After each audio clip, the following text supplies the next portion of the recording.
How's it going, everyone? Nick Templin here from Templin Scouting, and today we're going to be doing our off-season prediction video for the Edmonton Oilers. Now, before we begin, I did have to quickly make a correction here. So originally, in my Seattle video, I had them selecting Caleb Jones as their pick from Edmonton. Unfortunately, he's no longer an Oiler, as we know from that Duncan Keith trade that happened earlier this week. So I decided instead that I would go with Josh Archibald as their expansion pick here, just for the purposes of this video. Because when I look at the defense, I do believe that it'll be a combination of Bear, Nurse, maybe Bouchard that gets protected, potentially Keith, but you know, it's possible that Bouchard would be there. I think if he was, Edmonton would definitely try and make a trade to protect Bouchard, and that might involve telling them to select Josh Archibald. So anyways, moving from there, we're kind of looking at a roster that on offense at least is kind of bare looking at the moment. Just going to move McLeod up. I think he's going to play third line center for them this year. Yeah, looking at the back end, I think that guys like Broberg and Bouchard are primed to make the full-time move up to the NHL this season. Keep Chris Russell there, and boom, you've already got your defensive core for next year, which is pretty solid. You might even be able to move Broberg up to play with Bouchard. Personally, I would probably do this just for now, just so that each one can have a veteran opposite them to kind of learn from. It's kind of hard to go into the league and start right away with two very young defensemen playing alongside each other. I don't know I think Bouchard's still considered a rookie, and Broberg has yet to play. I believe he hasn't played in the NHL yet, but if he has, he hasn't played very much. So between the two of them, you know, they will, I think, eventually become a pretty solid pairing together, but for the time being, definitely going to want to keep them on separate pairings. And if you look at these two pairings, the second and third here, I kind of see them as being interchangeable. So Broberg and Russell could be the second pairing, while Keith and Bouchard is the third, or it could be how we're looking at it right now. Anyways, enough of all that. We're going to go ahead and take a look at, I do have, one trade that I made previously in one of my other videos. I believe it's just the one, but you guys can go ahead and remind me if in any of my previous videos I made any other trades. So this trade is to send, where is he? Down here, I think. Yeah, Andre. So to send Jujhar Khaira, or his negotiating rights this offseason, to the New Jersey Devils in exchange for 26-year-old Swedish winger Andreas Johnsson, who, although he looked really good in his time with the Leafs just a couple of years ago, his first season with the Devils was less than spectacular. That being said, we do know that he is a guy who has good offensive upside. On Khaira's side, he's definitely a tough guy to lose. He's a good heart and soul player, good defensively, drives the net hard, gets some goals here and there, and he'll drop the gloves for you from time to time. I think that's why New Jersey would certainly be interested in him. From Edmonton's perspective, you got a guy who can certainly play in the top six, has that upside, but can also play on your third line as well, and can provide potentially some more offense depth-wise that they've been lacking the past couple of seasons. So for now, I'll throw him on the second line, but I do think that we will see him move down the lineup as we go. So going ahead and looking at the players that they need to re-sign this offseason, we're going to start with the unrestricted free agents. Move to Edmonton here. Tyson Barrie, they're going to let him go. He doesn't fit in this defensive core anymore. Honestly, I could see them going after somebody relatively inexpensive just in case either Bouchard or Broberg kind of show that they're not ready, but I think they want to give these guys as much of an opportunity to show themselves this year as they can, especially because it really helps their cap space to have both these guys playing you know, in the NHL at such inexpensive contracts to start out with. Their entry-level deals, they're both on. So looking at some of the other guys, Ennis is a guy I could see them trying to bring back. Chasson, I think there's kind of mixed feelings on him from the NHL community, whether or not he's a really good defenseman or not. And or defenseman. Ugh, what am I talking about? He's a forward. Whether or not he's a really solid forward or not, I've heard that his power play minutes have been less than spectacular. I've heard, kind of that's the kind of thing that you hear about him. At the same time, decent offensive contributor. If he doesn't re-sign in Edmonton, he'll no doubt find a home somewhere else. Could sign somewhere for relatively cheap. So, but yeah, I think Edmonton could be in a situation to certainly move on from him and kind of improve in their top 6 wingers through free agency or trades this summer. Looking at some of the other guys here, I think Mike Smith would likely be a guy they bring back, or at least try to. I forget if he's planning on retiring or not, but the season he had was pretty good. So I do think that they're going to throw some money back at him here just to see if they can bring him on for another year. If not, no big deal. It's not like he's super expensive. Just sign him to 1 more year, bring him in, and move Stalock down to the minors just for now. I definitely could see him coming back up if Mike Smith does start to really show his age this year. But last season he was pretty spectacular and was one of the reasons why the Oilers could have been a contender last season. But of course, as we know, they got swept. So, overall, they definitely, I think that piece that they're missing is that elite goaltender. They might have to move on from Koskinen. Not that I think Koskinen is bad or anything. I think he's a really solid goalie. I just don't think he's the goalie to get them to that next level. But who knows? Maybe he comes back, has a bounce back season. But I think that there's potentially goalies out there that they could feel more comfortable having on the roster. But for the time being, I think Koskinen's just the safe bet. They don't have to go out and make any ridiculous trades or, sign any extremely expensive goalies. So just for argument's sake, though, I do want to look at the top goalies that will be available. Guys like Grubauer, hard to say if he'll be available or not. I think he gets a contract back in Colorado. Looking at Tuukka Rask, that could be interesting. That could definitely be interesting. Brian Elliott, he's kind of getting up there in age, I would say. I think I already have Drieger going to Detroit. Freddie Anderson, that's a possibility. I think he definitely had a down year this year, which would lead to him probably making less money on his next contract than he was making. Jonathan Bernier, I forget if I've already had him signed somewhere. I feel like I have. Devin Dubnyk, nope. Reimer, probably not. Olmark, I think I had him re-sign in Buffalo. Again, I'm going to have to rewatch some of the earlier videos that I did because it has been a while. But to me, I think the real only option here is potentially Tuukka Rask. And I don't know, at this point in Tuukka Rask's career, would he be a huge upgrade over, over Koskinen? Probably not. I feel weird saying that because Tuukka Rask, at his best points in his career was sometimes the best goalie in the league. And I still think he has the possibility to be a top 10 goalie. But yeah, we'll just stick with Koskinen. I think that's easier. It saves. You know what? No, let's get kind of creative here. I think this could be fun. So we're gonna go ahead and we'll sign Tuukka Rask to $6 million for the next 3 seasons. Just throw some money at him, use him until he's totally worn out, and then throw Koskinen in a trade, which could involve other players. So let's kind of take a look at what that could look like. Let's throw Cassian in because his name has been thrown around potentially in deals.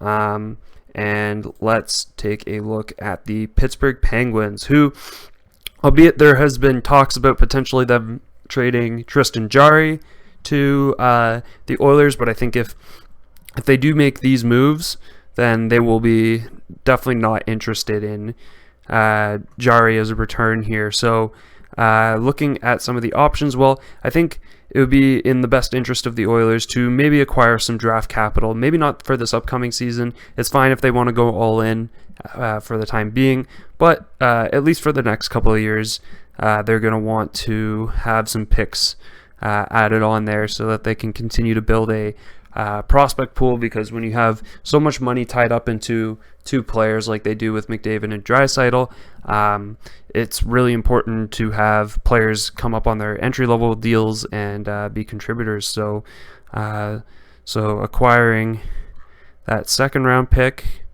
and somebody who's a borderline roster player, because Pittsburgh kind of has a lot of those at the moment. Somebody like Chad Ruedel, or looking down the lineup here. I like Radim Zohorna as a pickup here for the Oilers. So let's go ahead and do that. Zohorna can either play fourth line or he could be a healthy scratch. You could put him in the minors. Doesn't matter a whole lot. Overall, I just think that's a really interesting option for them here. And the main thing is just, you're getting rid of Mikko Koskinen's contract. You're getting a pick back. Not that Koskinen's on a bad contract by any means. It's definitely a tradable contract. He just does have, a few more years on it and such. And I think that, by signing Tuukka Rask, you have made your team better. So that's what we'll go with. And then looking at the restricted free agents that the Oilers do need to sign here. Tyler Benson, I think it's about time he finally cracks the roster. So we'll probably just give him just under $1 million, but because he's been pretty solid in the AHL, he gets one of the higher contracts for less than $1 million that there is. So looking at Dominic Cahoon, I could see them trading him as well, so I think we'll look into something like that. Kaier Yamamoto, that's a guy who's going to make some money this offseason, but not a ton, not too much. We'll get him on $4.5 million for the next, I think 3 seasons is fair. After that, he can try and go for a massive deal, and then we just move him up to the top 6. So a couple of other guys that I kind of want to look into a potential trade involving. Let's just also trade, where did he go?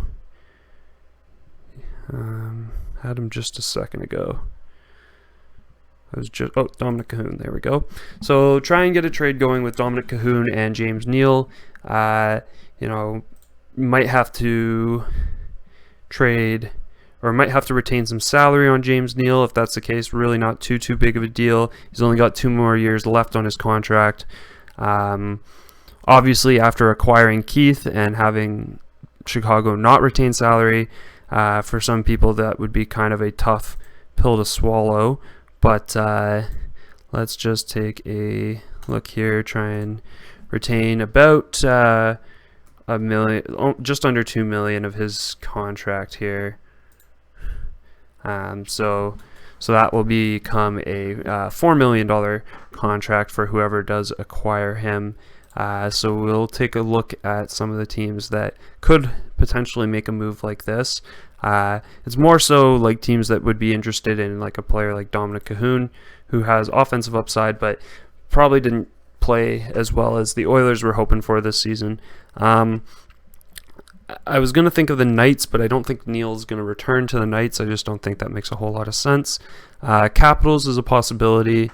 Looking at some of the other options here, there's the Kings.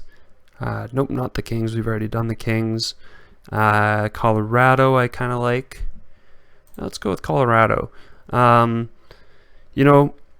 Not necessarily the kind of player that they need, but obviously their scoring was never a huge issue, although depth scoring is definitely something that they could look to improve.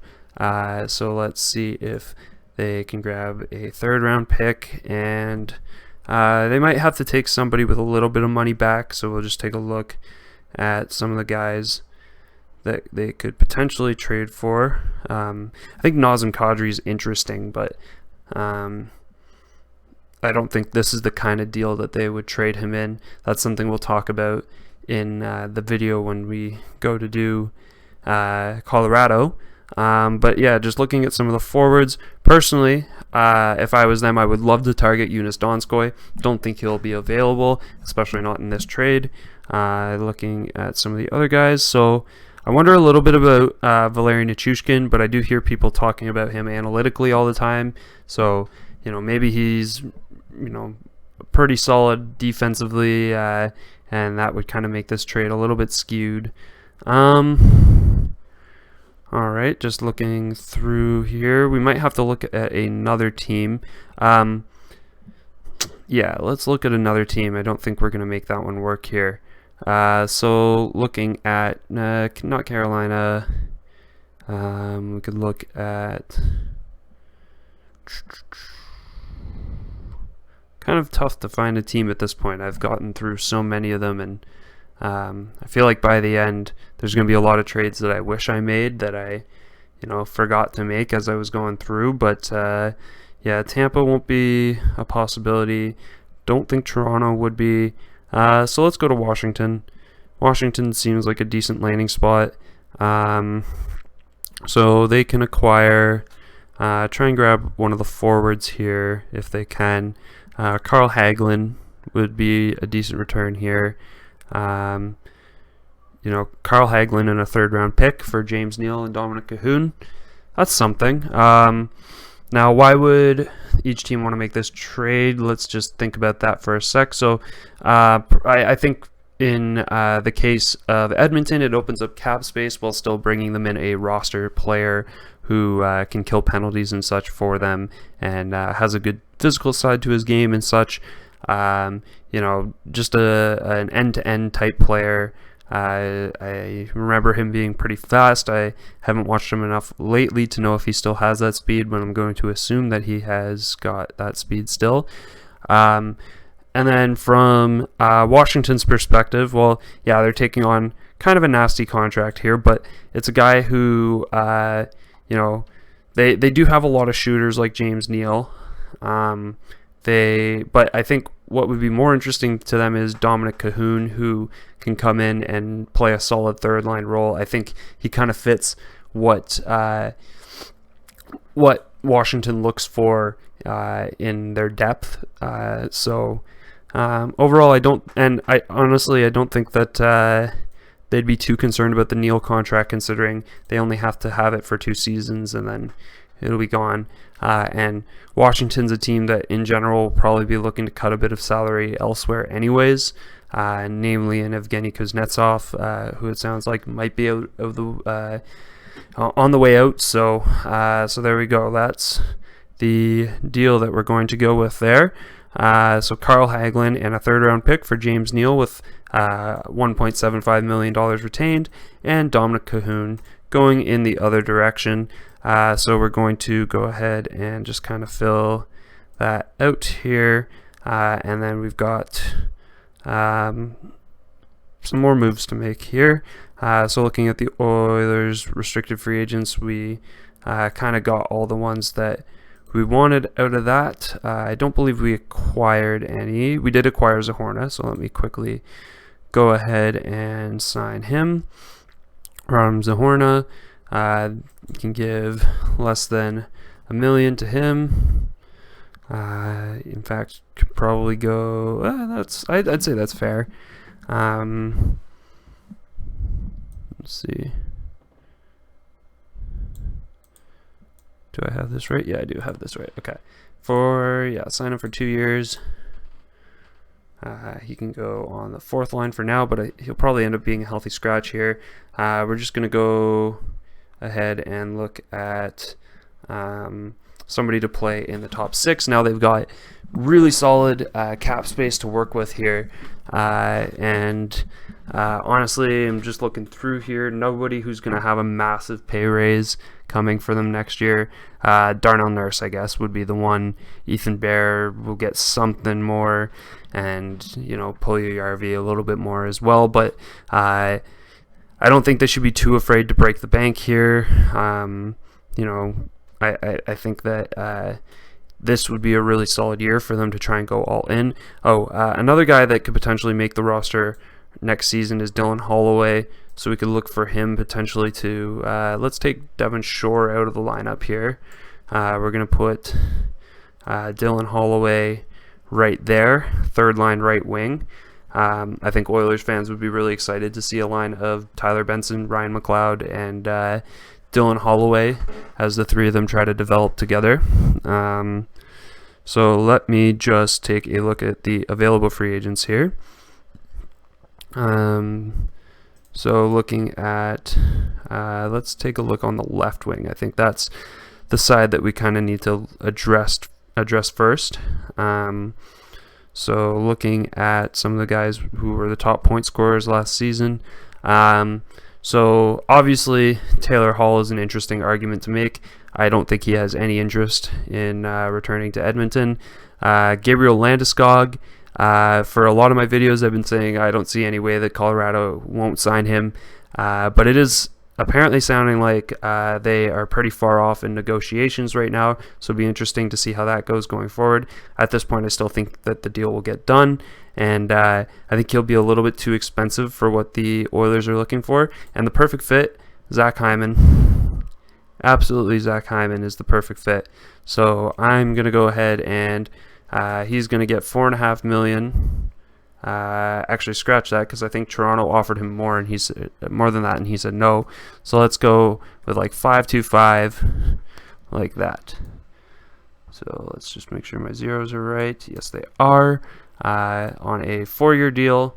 It's a bit of a hefty contract, but and certainly risky for a guy who you can make the argument was only as good as he was because of the players he was playing with.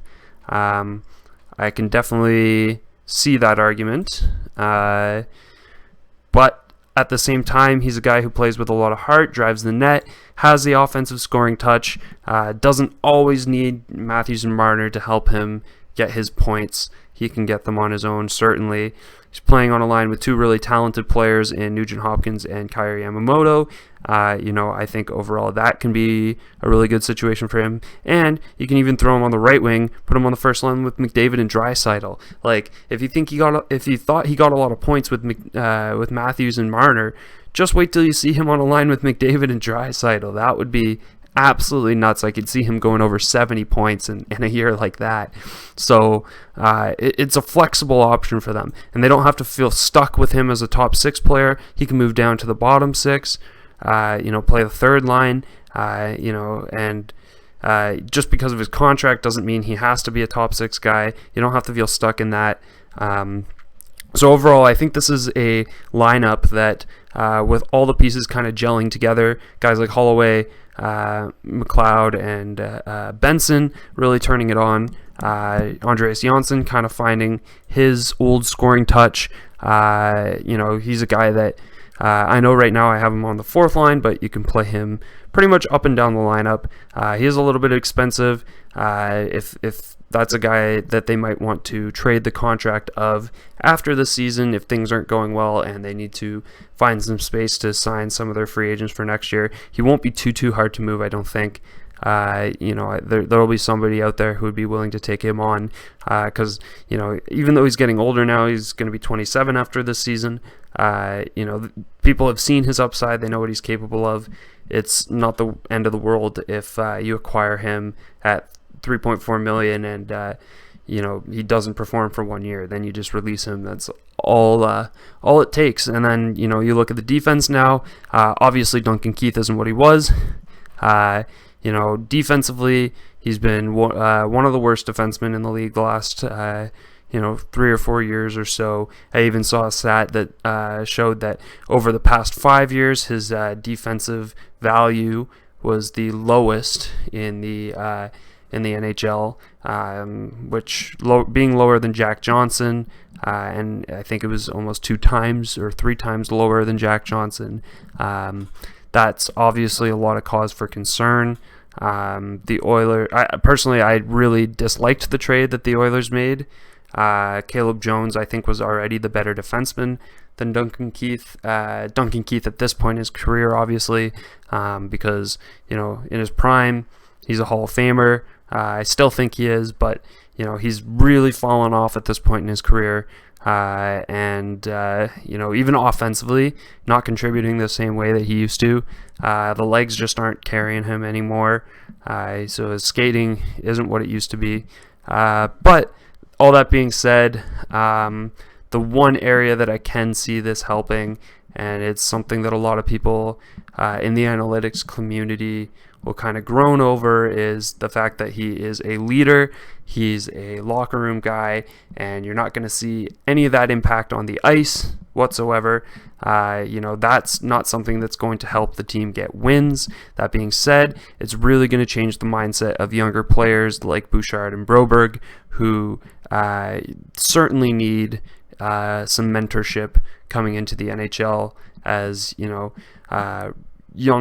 younger players. I was going to say young, but Bouchard I think is 21 or 22 now, which is still young for the NHL, but usually players kind of make the jump to the NHL before that. Anyways, random tangent, gonna try and get off that. I do think that there's some value to these players getting a chance to be around Duncan Keith off the ice. Do I agree with the trade? Still absolutely not.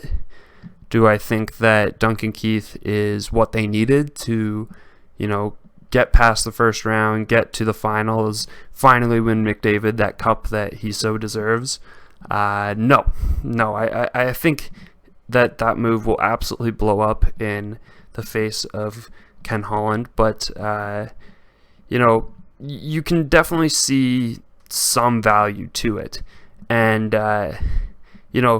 maybe he's putting this big gamble on the fact that Duncan Keith, maybe he's been dealing with injury for a few years or something that hasn't been disclosed to the public that he knows about, because, in the trades they have to get the full medical files and such before making the trades. So maybe he looks at Duncan Keith and he sees, okay, the last couple of years, he's been playing on a bad ankle or, a bad knee or something like that. And now he knows it's fully healed, and, maybe Keith gets back to at least somewhat of his former self. If that's what Ken Holland has done here, then he's a wizard, and is potentially getting a player that will make the difference between a first round exit and Stanley Cup finalist. But because Chicago was so willing to trade him for what on the surface seems like not very much, even though I do really like Caleb Jones, and personally I am a big fan of the value of a third round pick. If they were under the belief that Keith was still the player or was able to become the player he once was again, then there's no way they would have made that trade. So it's easy to be skeptical that there's anything kind of behind the curtains going on here. Personally, obviously I'm not going to go in and undo the move, because Duncan Keith is going to be an Oiler this season, unless he decides to retire. But assuming they talked to him before the trade was made, because he does have a no movement clause, and they would have had to find out that he fully intends to play there before making a trade. Anyways, all that being said, I do think that this is what the lineup will look like next season. They might go out and sign a defenseman, like I said, to potentially give themselves some room to potentially bring one of these guys out of the lineup if things aren't working out. But they do have Lagesson. Lagesson will, be able to play kind of a seventh defenseman role. And then looking at the minors, they do also have Samorukov, who I think is pretty close to being able to play in the NHL as well. So they do have options there. They might go out and, I might as well just kind of take a look at this really quick. Just go out and sign a guy kind of on the lower end of these players that didn't play very much this past season, like somebody like Walensky, or probably not Brad Hunt. They'd probably look more for a defensive style guy. Somebody like a Freddie Clayson, Connor Carrick, Alex Biega. I might actually decide to make one of these signings just to, like a Matt Tennyson or something. Probably somebody a bit more solid, more reliable than that. Ben Hutton, no, he's pretty poor defensively. Looking at, no, I don't think Pizik would be the guy. No, Matt Irwin. Matt Irwin would be fine. Or they could just bring back Slater Kokok. Let's just do that. That's much better decision, I think. Just bring him back on the same contract he made. Not like he lit the world on fire or anything last year. Didn't increase or decrease his value, I'd say. Throw him in the scratch. You can use Lagesson in the minors. And then, boom, that's your full lineup for next season. Maybe you could bring up one of the guys down here over Radim Zahorna, but honestly, don't think any of these guys are super ready to go just yet. And obviously, Seth Griffith, it's been a few years since he had his shot in the NHL, back with Boston, and I think he played a bit with Florida as well. I'm going off on a lot of tangents to this one, so hopefully you guys are following. Hopefully I'm not just talking to a wall here, but absolutely. I think this is a really solid Edmonton Oilers lineup going into next season. I've definitely seen some people try and do these kinds of armchair GMs on this site with this team, and trying to make all these super unrealistic moves of like getting Dougie Hamilton on the back end, Taylor Hall up here and such, and then just trading all their bad contracts for essentially nothing. That's not going to happen. Those players can only go to one team, and unless Edmonton gets super lucky, I just don't see them, getting every single one of those players. So, that being said, I think that Hyman is a totally realistic player for them to bring in. I think Andreas Janssen is a totally realistic player. Carl Hagelin. Tuukka Rask, I think he's going to want to go somewhere where he can win now. He's going to look at the fact that, we got the best hockey player in the world on this team, and we've got, probably I would say third or fourth best hockey player in the world on this team as well in Leon Draisaitl. And they're starting to be built more like a contender than they previously were in a lot of ways, aside from the Duncan Keith trade, obviously. But even despite that, I can see them having a lot of success this season, especially with guys like Broberg and Bouchard potentially stepping up, as I had said previously. Anyways, I'm kind of just repeating myself at this point, so I'm just going to finish off here and say, if you like this style of video, please consider giving it a like, and comment down below what you think of my moves, and subscribe if you would like more content like this in the future.